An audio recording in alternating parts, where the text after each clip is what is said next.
Step one of any EVA foam project is a pattern. Most of the time, especially with armor, you want to start with some kind of pattern, but creating patterns is a tricky feat all in itself. There are many large items, crazy shapes, and complex shapes that you want to create in not foam before you move on to your final material. Other great starting points for foam projects is with peppercorn, papercraft, or even clothing patterns. They're a nice starting point for your elaborate shapes, and they're easy to come across. You can download lots on the internet from various sources. This is a concept sketch of a suit of armor.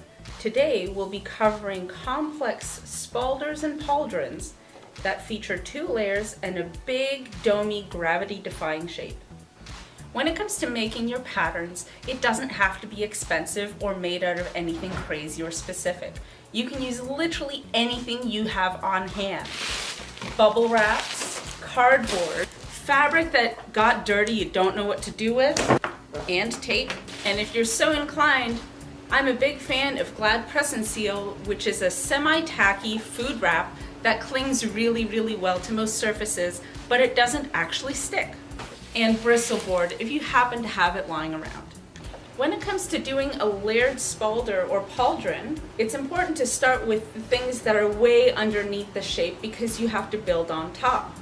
In this case, I'm going to start with the shoulder strap, followed by this piece underneath, and then finish off with that big dome shape. Let's get started.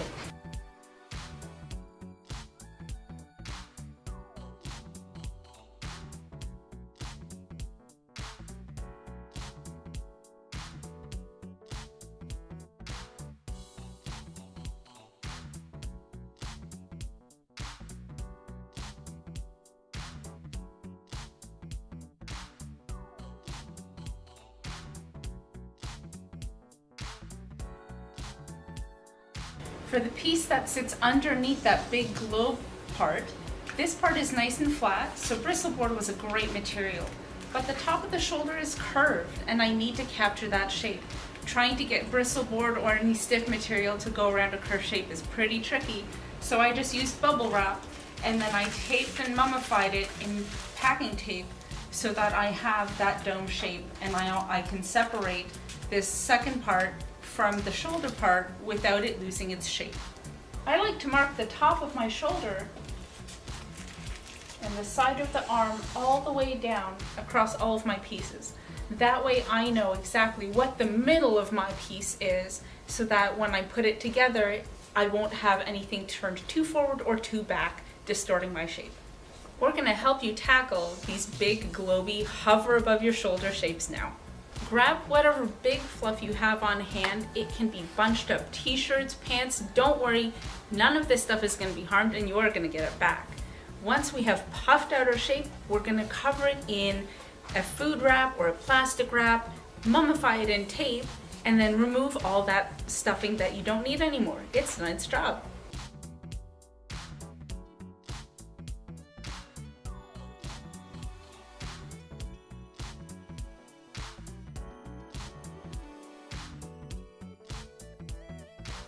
Now that I have my beautiful collection of garbage in a much more aesthetically pleasing arrangement, it's time to cover it with the thin shell that will eventually become my pattern. And today we're going to use the Glad Press and Seal. Glad Press and Seal is really neat because one side is not tacky, but the other side is. This means it's really fantastic for doing patterning on yourself if you're ever doing a chest plate, helmet, don't cover your face, or anything else that is a close-fitting armor.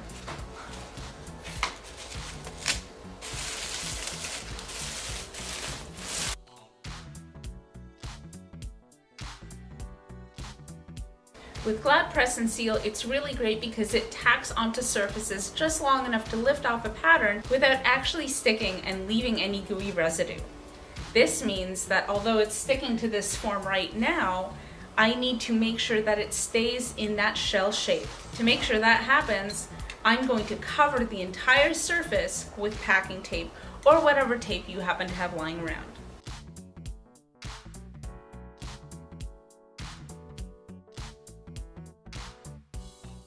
If you don't happen to have a lovely assistant such as Frank at home, You can use housemates, the sides of chairs, the sides of armchairs, wig heads, and there are also patterns to make EVA foam dummies online or your own duct tape double. Now that we have our globe shape, next we're going to mark out where the actual globe is going to be.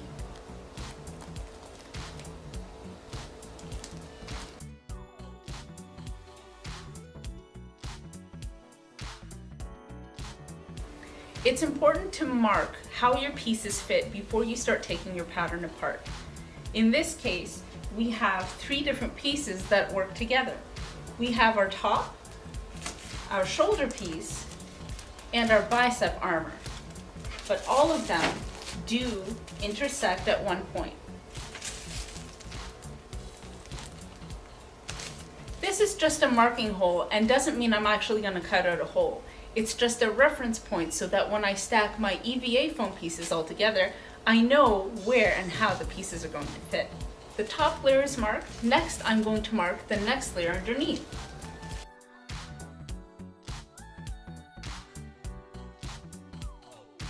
Now it's time to separate my pattern shelf from all my beautiful garbage. Next, we're going to lift the pattern off of this shoulder piece.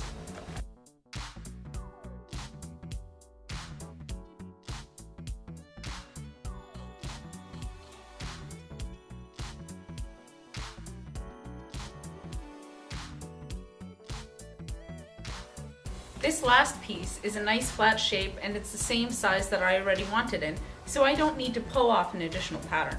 This piece is not so flat. It does have a smooth flat part, but then this part will need to be patterned and cut apart a little bit so that it accommodates the curve of the shoulder.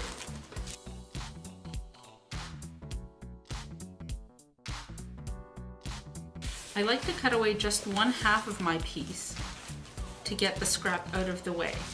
Next, I'm going to fold it double and copy my shape onto the back because it is a little bit different and I at least want this curve to be the same.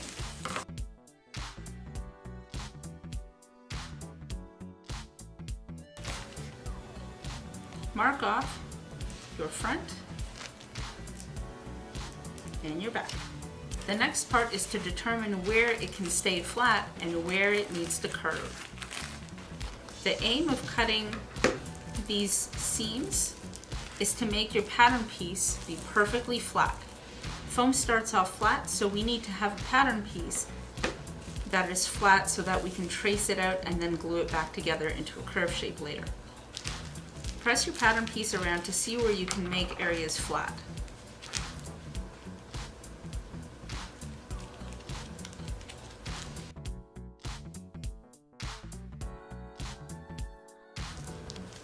Now you can see my pattern piece will lie flat and will allow me to cut it out of a flat material. Each one of these darts will be closed up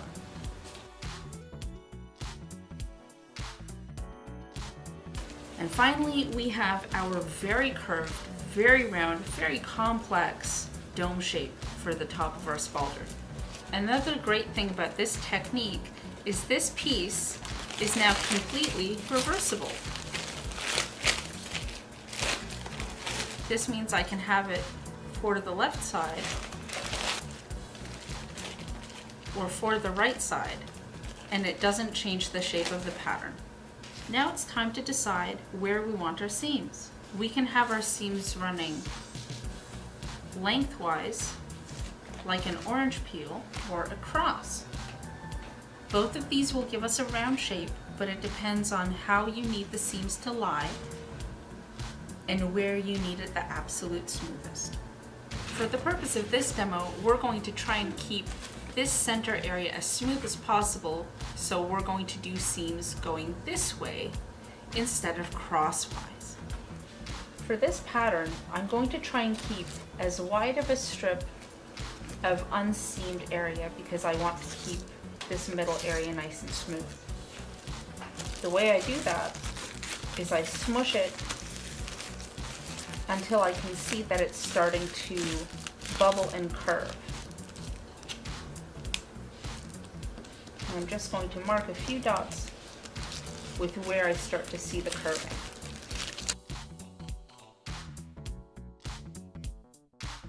Another bonus to using clear material for your patterning is that even though I did the marking on the inside, I can clearly see the marking on the outside. This makes my patterning a lot easier to do. Now that I've drawn my dotted lines, I can smooth them out.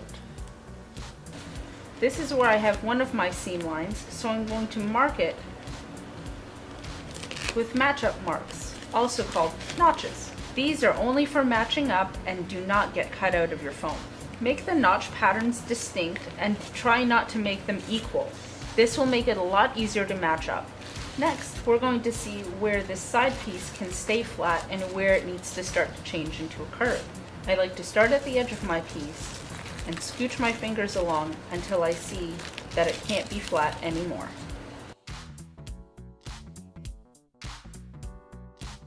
To help with orientation, I'm going to mark the bottom of each piece.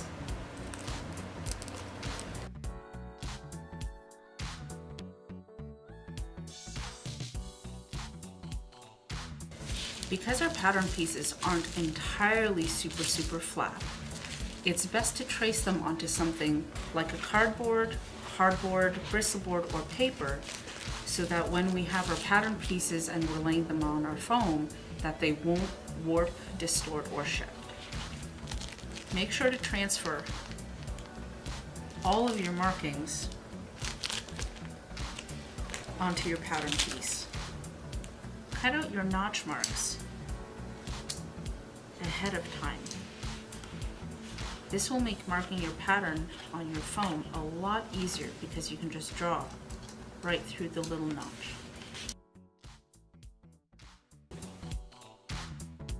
Lumen's Workshop Form Light comes in gray and black, and we're going to be using 5mm for our armor set today.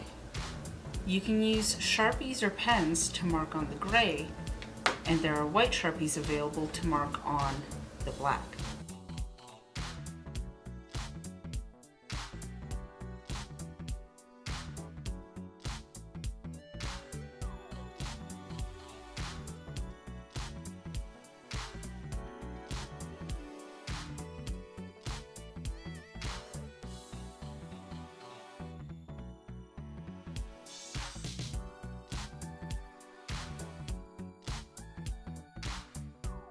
Before you cut your foam, make sure that your tool is really sharp. The sharper your knife, the better quality of a cut you'll get. It'll be much smoother. Because of the abrasive nature of EVA foam and other foams, as you cut, your blade will get dull. That's why it's great to purchase a little sharpening stone or have a sharpening rod handy, so every few cuts you can sharpen your knife and keep your cuts looking smooth and perfect. Sharpening stones are available on our website, as well as some cooking supply stores for knives. When you're sharpening your knife, make sure to keep your fingers out of the way. I like to drag the blade away so that if I accidentally sweep it across my finger, I won't cut off a finger. When you're cutting your foam, don't extend a blade more than you need. This is a thin foam, so just a little bit will do. Make sure that your blade is at a perfect 90-degree angle from your foam, otherwise you'll end up with a bevel. Cut on the inside of your thick line, since that is where your pattern piece was. Remember not to cut your notch marks. These are there just to match up to other pieces, and you do not cut them.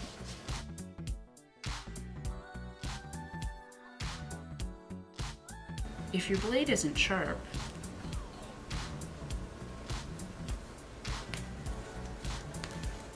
you'll need to do multiple passes, and your cuts will not be clean. A dull blade is much more dangerous because you'll have to put on a lot more force. But a smooth, sharp blade will glide through your foam like butter. Next, it's time to glue your pieces together. LePage brand contact cement heavy duty is available at most hardware stores. I like to use a little syringe because it allows me to have a small amount without fumes going everywhere. Contact cement lets off a lot of fumes. Don't do it inside because it'll make you and others around you very sick. Use a respirator when working with contact cement. You can get cartridge respirators on Amazon, and you can also get charcoal organic solvent filters and masks online. I like to do 2 coats before I try to stick the pieces together.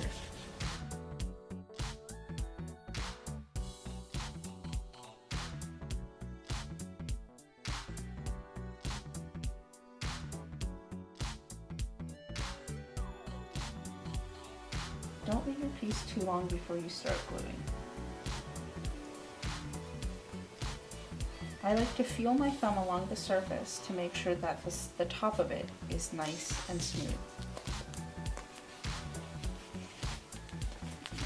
Then I press it each way, and now it's not going to separate. You can also rest your foam on a firm, smooth surface and gently guide them together.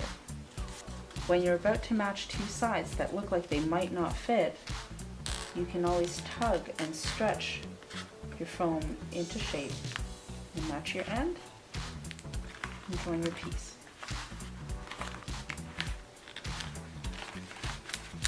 Press your pieces together firmly.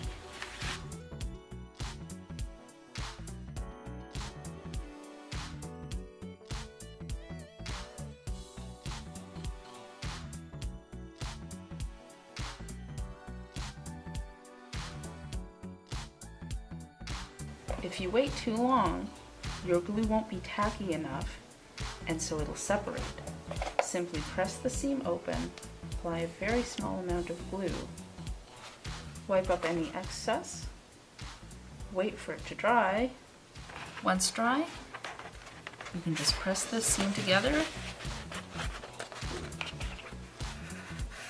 and your seam will stay closed. Gluing inside fine angles such as these darts can be tricky. Gently fold it so that it's open and do your gluing. Don't be too forceful because you might tear the seam a little bit deeper than you intend. The important thing is to have more glue on the outside of your piece that will be on the outside of your surface. So as you're pressing your edge together, keep an eye on your end and slowly, gently, carefully stick it together and make sure to press very, very thoroughly.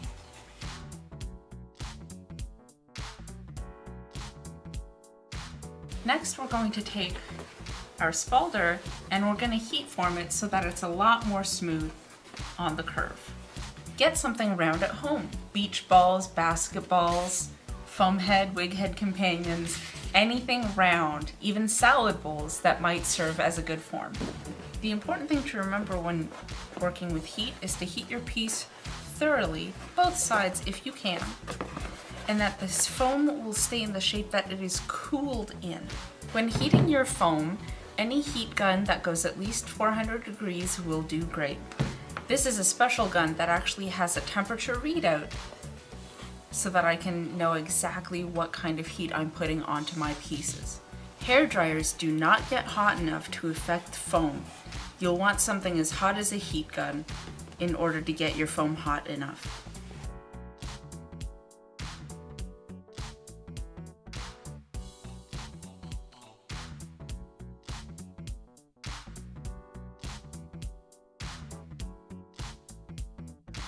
As you can see, by heat forming around a round object,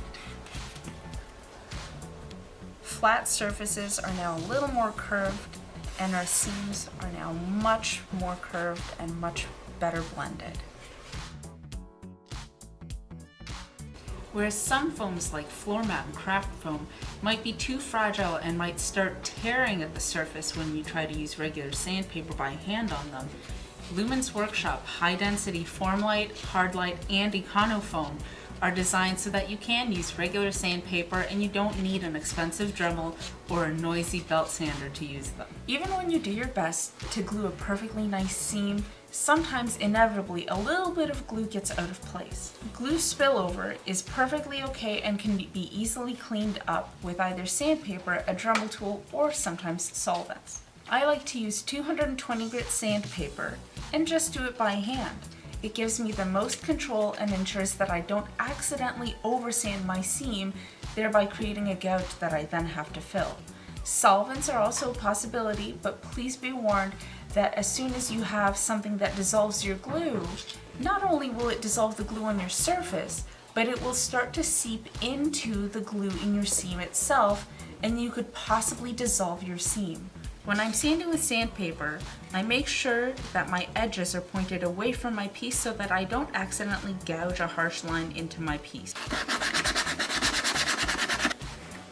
It's important to take your time with your sanding so that you don't remove too much material. Once your piece and area are sanded, then you can heat seal it with a heat gun to make the surface smoother.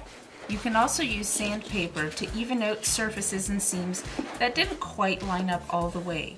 Here I have 1 millimeter of surface that is higher on this side than this side.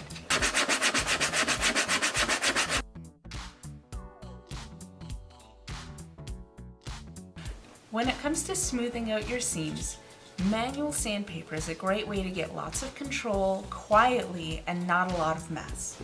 It ensures that you can do slow work, deliberate work, and you're not going to accidentally take off too much material when finishing your seams. If you have seams that are a lot messier and need a lot more work, a Dremel is a great way to take off a lot of material quickly, but be careful. Depending on the density of your EVA foam or foam clay, it could take off a lot more material than you anticipated, and that will leave you with damage that you then have to repair or fill in.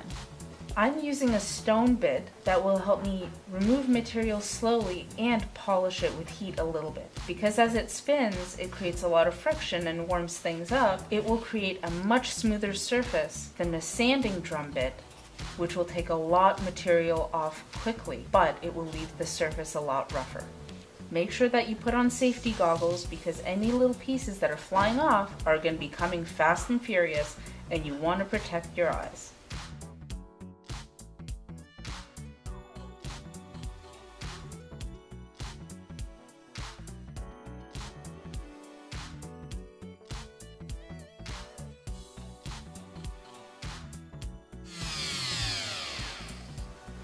Control your tool until your bit is at a complete standstill.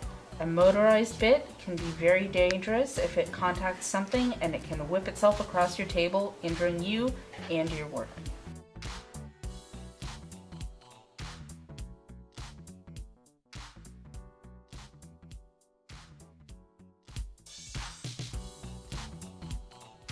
The sanding drum bit took material off a lot faster.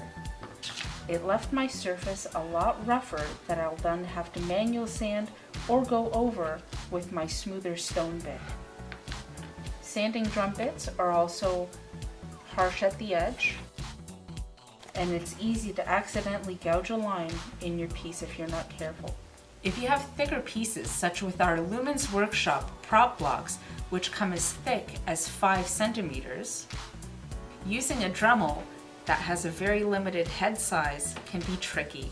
Even with your best efforts, you might end up with a lot of gouges along a very wide area. If you have access to it, try using a belt sander, or if you don't have access to a belt sander, you can always get some manual sandpaper, wrap it around a block, and just have some patience with it.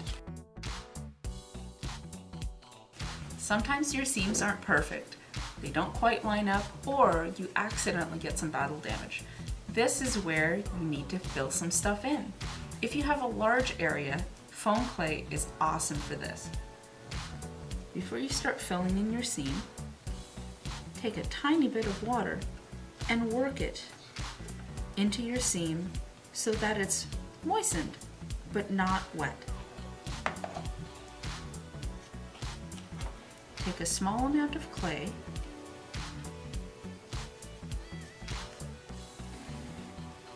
and and press it into the area you need to fill.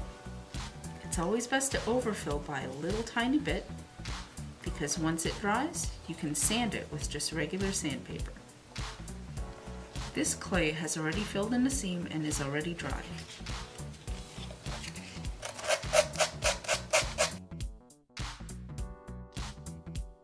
Use gentle sanding pressure so that you don't take off too much material and that you're left with a nice smooth seam. If you find that you still have a little more to fill in, you can always add more clay once you moisten the surface a little bit and repeat the process as many times as you need.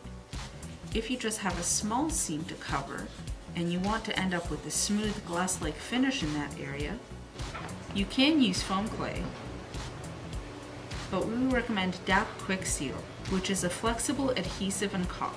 When you first get it, make sure to cut off the tip, and this smooth glue-like substance can easily be smoothed in to fill your seams. Note that with Quick Seal, you'll need multiple coats because as each layer dries, it shrinks a little bit. The bonus of using the DAP Quick Seal is that it stays very flexible, so even if it's in an area that bends a lot, it's not going to crumble. The foam clay is great for areas that are not going to move around a lot. When you heat up the surface of EVA foam, the surface pores of the foam start to shrink and tighten up, giving the surface of your foam a much smoother, glossier finish. This allows your paint to sit on top much better and can even enhance or diminish textures depending on how you heat it.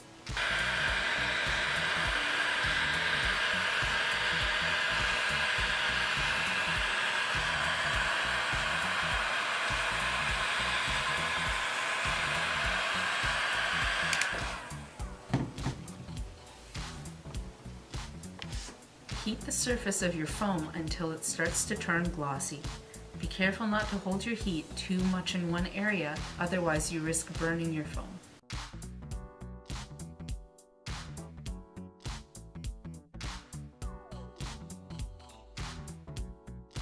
FlexBond is a wonderful primer and sealer designed for foam and props. Simply paint it on your piece before you start painting, or even blend it with your acrylic paints before you start painting to give your surface a much smoother, more durable finish. When it comes to using brushes with your FlexBond, because FlexBond is a very thick primer, you'll want to use brushes that have very fine and very soft bristles. These brushes are from IKEA and are very, very nice and soft. And watercolor brushes are also very, very excellent. Use a fine bristle brush to get the best, smoothest finish. You can water FlexBond down with a little bit of water or a lot of water, and more thin coats can give you a better result than fewer thick coats. FlexBond goes on white but dries to a clear, glossy finish.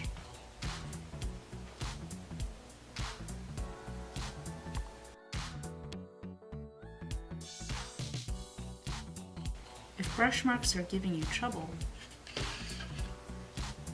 while your FlexBond is still wet, simply dip your brush in water and gently gloss in the opposite direction with the brush. This is our 5mm Lumens Workshop Form Light. This side has not been heat sealed. This side has been heat sealed. This piece has not been primed by FlexBond. It is only acrylic paint that you can get at any craft store or dollar store.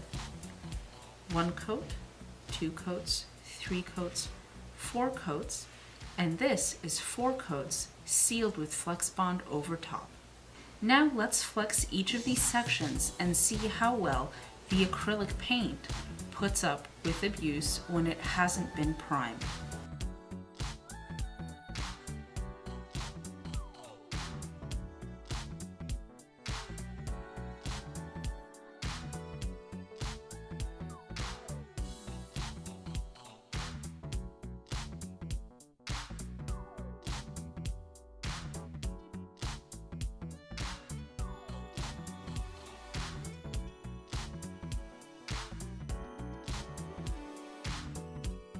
As you can see, the unprimed acrylic paint, after 4 coats, started to flake off and showed creases really easily.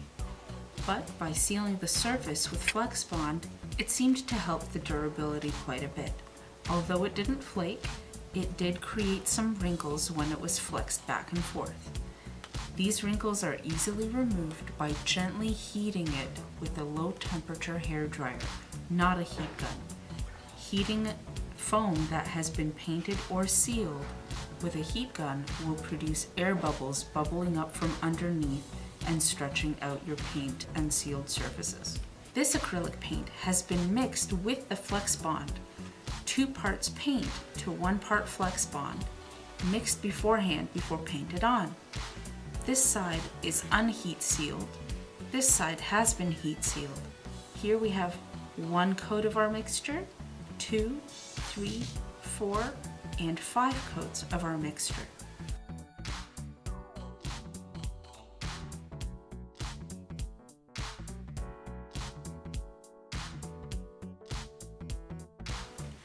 As you can see, when blended with the Flex Bond, the acrylic paint has far superior properties than just acrylic paint alone.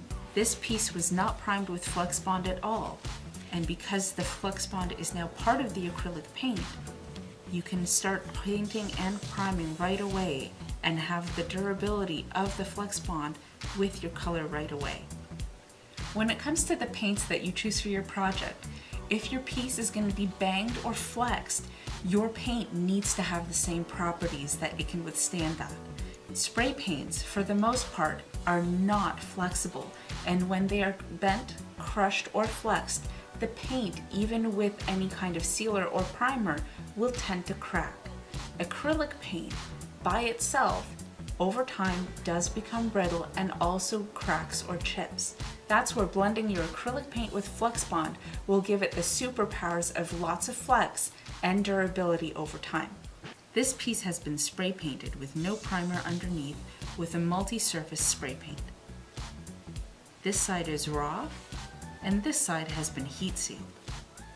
This is 1 coat of spray paint, this is 2 coats of spray paint, and this is 2 coats of spray paint, then sealed with Flex Bond over top. Note that the Flex Bond over top of the spray paint created a more matte finish. Test out the interactions between your sealers and your primers and paints before you start painting on some scrap pieces.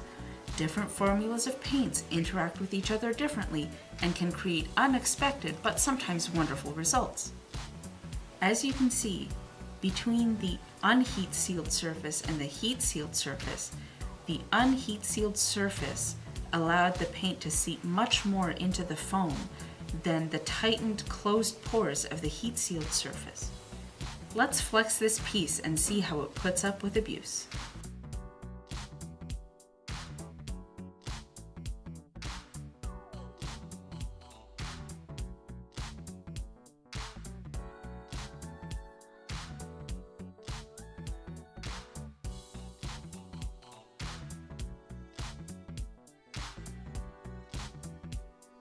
On the single coat of paint, when flexed, the spray paint stayed fairly well, but it was still starting to flake off when scratched. In the middle section, where it's 2 coats of spray paint, this is where the cracking was a real problem, and it started to flake off fairly easily when scratched. On the third section, where it's 2 coats of spray paint followed with the Flex Bond, although the Flex Bond protected the surface, the spray paint itself is not flexible, and when the piece is flexed, you can clearly see the cracks underneath the Flex Bond. After you've worked really hard on your paint job, it's best to seal your work. There are many different types of seal sprays out there, ranging from glossy finish to matte and even satin finish. Take the time to investigate what surface finish you want and what spray finish will work best with your project. Make sure that, again, if your piece needs to flex, that your finish seal will flex as well. There are many rubberized sprays in clear and semi-gloss, that are available on the market so that you can seal your work while still having it flexible. Thanks for joining us for EVA Foam Techniques. If you've enjoyed your time with us, make sure to subscribe down below and join us on Instagram, Facebook, and Twitter for more great tutorials and tips on EVA foam crafting, foam clay, and wigs. Hi there, I'm Alexandra with Artwigs Canada, and welcome to another edition of Artwigs Canada at Home. Thanks for joining us for Foam Clay 101. Lumen's Workshop Foam Clay is an air-dry clay that dries to 1/3 of its weight. It comes in gray, white, and black. Lumen's Workshop Foam Clay starts off as a nice, soft, smooth clay. To work with it, all you need is some water and anything that you have on hand. I like to use spoons, tin foil, sculpting tools for icing, and anything else that I can get my hands on. If you are using wooden tools, however, make sure to moisten the tool before you work on the foam clay, otherwise the foam clay will stick to anything that is fibrous, including paper, cardboard, and wooden tools. Air makes your foam dry out. That's what it's intended to do because it's an air-dry clay. When your container has air in it, all that air is helping dry out your clay. To help keep your clay nice and fresh, simply get some plastic film such as a saran wrap, squish your clay down, and press the skin of plastic over top of your foam clay. Now, the surface of your foam clay is protected from all the air inside the container, and you can store it away without worry that it'll dry out on you. Working time is approximately 25 minutes depending on the humidity of your home. If you have a very dry home, then your working time will be shortened. If your home is relatively humid, it will be somewhat longer. If your foam clay starts to feel dry, all you need to do is just grab a little bit of water and moisten the surface again. If your foam clay starts to feel too firm as you're working with it, simply dip some water onto your fingers and thoroughly mix it back into the clay to get it even softer. You can add excess amounts of water to create sculpting pastes as well, which are really great for creating textures over top of various surfaces. Drying time can take anywhere from a couple of days to a couple of weeks depending on the thickness of your piece. When working with foam clay, drying time is greatly reduced the thinner your piece is. A thicker piece will take longer to dry, but a thinner piece will take a much shorter amount of time to dry. If you wish to speed up the drying time of your piece, you can put it in front of a fan, but not a heater. Heating it will not make it dry any faster. What it will do is it will make the air inside it bubble up and make it look all crazy and bubbly and warbly looking. You can also create your own little micro chamber of super dry air. Grab yourself a Tupperware that's big enough to fit the piece that you need. Fill it with a combination of cornstarch, baby powder, talcum powder, silica gel packets, and even rice. All those are designed to suck moisture out of the piece that you have. And you can take your piece, simply lay it in, and that way it's not going to deform in any way because it's in a nice formed area, specially made for it. Seal it back up and stow it away. After a few days, this is going to suck more moisture out of your piece much faster than your regular environment. One question that we've had is, does the foam clay shrink? The answer is yes, but only a small amount. The shrink rate is approximately 5 to 7% depending on the ambient humidity of your environment. As time goes on, your piece will become firmer. When it's originally wet, it's very squishy. As time goes on, the foam will become very firm and will lose flexibility. To help retain some moisture and retain its flexible properties, seal your piece with FlexBond. FlexBond is a 2-in-1 primer and sealer that is awesome for foam and foam clay, and you can also mix it into your paints to give them that additional flexible property, whereas other acrylics without this special blend might crack. Here's a piece that's been drying for several months. When bent, it snaps. Meanwhile, these little leaves have been drying for even longer, but they are sealed with Flex Bond before painting. And as you can see, these little tiny fragile looking guys are perfectly happy and nice and strong. Once your piece is completely dry, if it is not quite the shape that you want it, you can heat form it the way you do EVA foam. In this case, when this piece dried, it warped a little bit. Now I can heat form it by heating it up with a heat gun.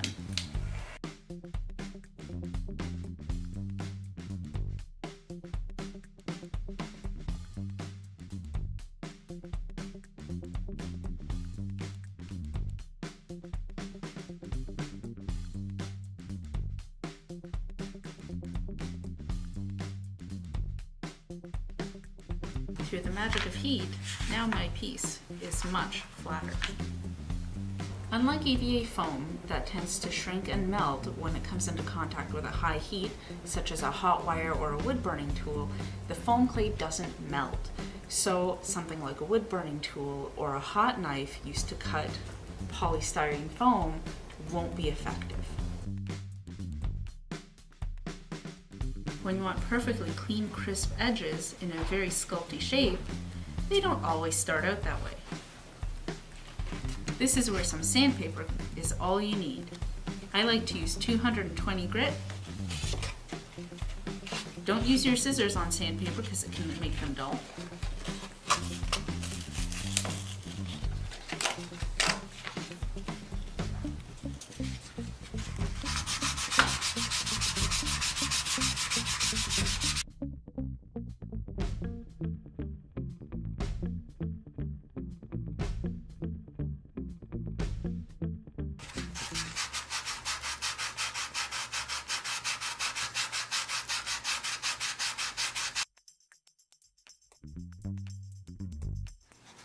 With a little bit of sandpaper, rough edges and unblended seams will disappear as if they were perfect from the get-go.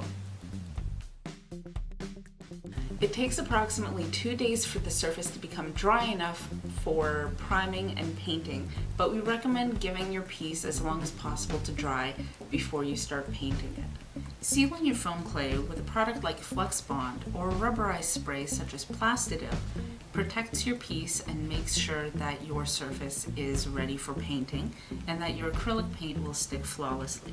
Plastidip does a great job of enhancing textures if you have any on your piece. Plastidip is a rubberized spray that needs 24 hours to cure before painting. Please do it outside as it is very toxic to breathe in, and it is available at most hardware stores. If flexibility is an important part of your piece, we recommend Flex Bond. Flex Bond is great for sealing small pieces of foam clay onto larger pieces, such as this mask.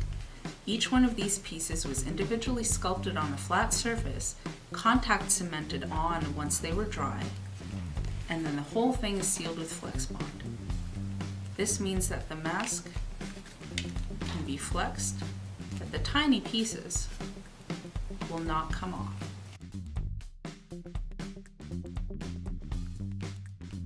When flex bonding, make sure to use a soft bristle brush.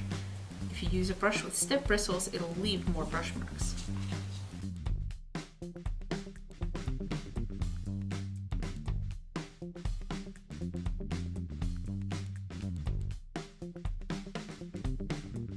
Flex Bond is very thick. That means that as you brush it on, it might leave more brush marks than you intend. If that's the case, you can thin it out with a little bit of water, or apply it in a small area, then take your brush, dip it in water, and gently in a crosswise direction, glide it over the freshly painted Flex Bond. This thins the top coat of the Flex Bond so that it self-levels.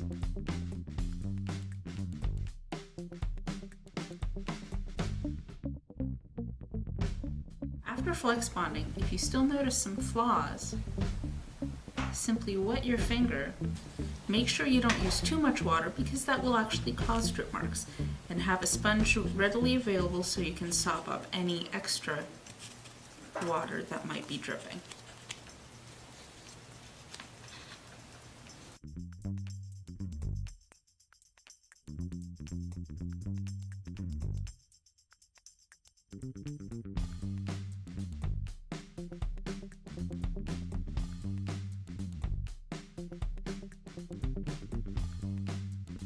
Aside from painting with acrylic paint and spray paint, you can also pre-color your foam clay with food dye, with a little bit of acrylic paint, or even fabric dye. This allows you to take your white clay and by mixing in a little of the rich liquid dye, you've got clay that is the color of the dye itself. You don't need a lot, which is fantastic. So that way you can pre-color a whole jar of the clay so that you can pre-color your pieces, so that way you can sculpt pieces without having to worry about getting color inside tight places. Do yourself a favor and until the color is well blended into the clay, put on a pair of gloves or place the clay inside a Ziploc bag and squish the clay through the Ziploc bag until all the dye is absorbed into the clay.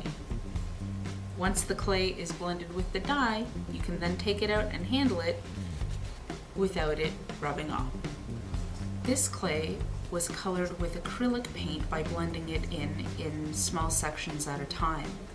I added more paint to get a more potent color, but I started off with just a little bit of color in it, which allowed me to get a very beautiful gradient and color into tiny places that would be very hard to paint into. Heads up, when you're using acrylic paint, you want to use a little bit. The more you add, the more it'll change the composition of the clay itself until the clay becomes very tough and rubbery and it won't sculpt anymore. Avoid using metallics to color your clay. Metallic paints contain plasticizers which turn the clay rubbery very, very quickly.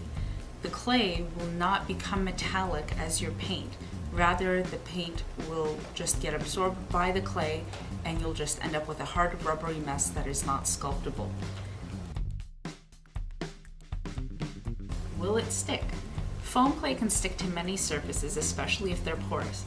It'll stick really well to wood, cardboard, and paper, so watch out where you keep your reference pictures. If you're sticking your foam clay onto pre-existing EVA foam, simply wet your finger a little bit and wet the surface of the foam. You can then sculpt your detail over top of the EVA foam.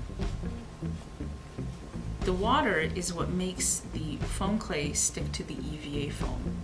That way, if you want to sculpt directly onto your piece, you don't need adhesive. If you have small pieces that need to be sculpted away from your main piece, simply contact cement them on when you're ready and then seal with Flex Bond to make sure that those tiny pieces never pop off. You can use silicone molds to sculpt repeated pieces. For details on how to do this, check out our video down below. There are many different kinds of items you can put underneath your foam clay for structural support. Tin foil, wire, paper forms and paper towels, cardboard, even pool noodles, even thrown out packaging. Whatever you're using as your armature, if you intend for it to stay within the form, don't worry about covering it up. If you need it to come out, you want to make sure that between your armature and the foam clay, you provide some kind of barrier. Check out our video on how we made these Bowsette horns that once they were done are completely hollow. Tin foil holds a really great shape and it's nice and light, so there's no need to scrunch it up to add to the weight. Once you have a form, simply take thin layers of the foam clay and cover it over top.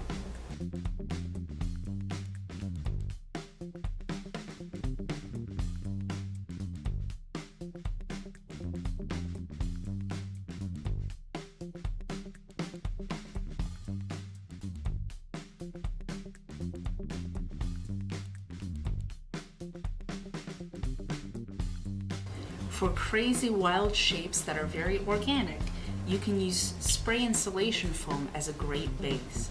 Unfortunately, once you cut into the insulation foam, you'll notice that it's really full of bubbles and holes. Foam clay does a wonderful job of filling these in without adding weight. Once filled in and dried, can then be sanded to give your piece a beautiful smooth finish.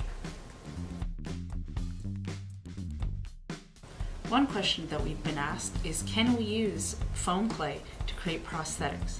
The answer is yes, but you cannot use foam clay anywhere inside the mouth, inside your nose, or inside your ears. Once your foam clay prosthetic is fully sealed, you can use spirit gum, double-sided tape, and other skin-safe adhesives such as Prozaid to glue it onto your skin. Make sure that you use only cosmetic skin-safe adhesives to glue things onto your skin, and don't use super glue, white glue, or contact cement, and especially not hot glue. Cosplay is fun, but it doesn't need to hurt.